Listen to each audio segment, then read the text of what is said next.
प्रत्येक दिवस लाईफमधला हा काहीतरी नवीन आणि इंटरेस्टिंग असेल असं नाही. नमस्कार मित्रमैत्रिणींनो, मी ऋतिका, तुमचं माझ्या मिनी व्लॉगमध्ये मनापासून स्वागत आहे.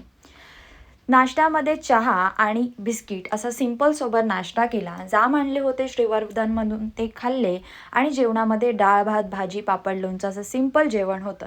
हे जेवण मला वर्षाचे 12ही महिने दिलं तरी पण चालेल मला.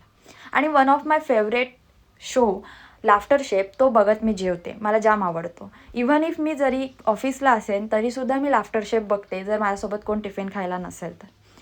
एक दिवस जरी आपण बाहेर गेलो तर त्या दिवसाची कामे, त्या दिवसाचा अभ्यास किंवा त्या दिवसासाठी आपण काय करणार होतो या गोष्टी पेंडिंग राहतात. तो त्या दिवशीच्या गोष्टी आणि प्लस दुसऱ्या दिवशीच्या गोष्टी अशा दोन्ही कंबाईन करून आपल्याला त्या करायच्या होत्या आणि त्याच मला सोमवारी करायच्या असल्यामुळे मी त्या सर्व गोष्टींवर कॉन्सन्ट्रेट केलं आणि शूट केलं नाही. सर्व गोष्टी मार्गी लावल्या, रिलॅक्स झाले आणि स्किन केअर केलं. कारण श्रीवर्धनला प्रदक्षिणा मार्ग जिथे आहे तिथे जाताना मला भरपूर ऊन लागलं आणि तिकडचं ऊन असं चटके देणारं होतं, भरपूर हार्श होतं.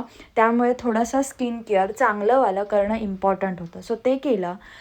हेअर मसाज केला थोडासा, कारण डोकं पण जड झालं होतं, कारण भरपूर कामं केली होती दिवसभरात. So that's why.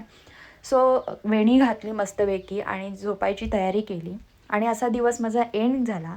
Thanks for watching. भेटूया उद्याच्या ब्लॉगमध्ये. आय होप सो उद्या काहीतरी इंटरेस्टिंग मी तुमच्यासाठी दाखवायला घेऊन येईन. कारण आता मी सध्या घरी आहे, त्याच्यामुळे काय ब्लॉगमध्ये असेल नसेल आय डोंट नो. भेटूया.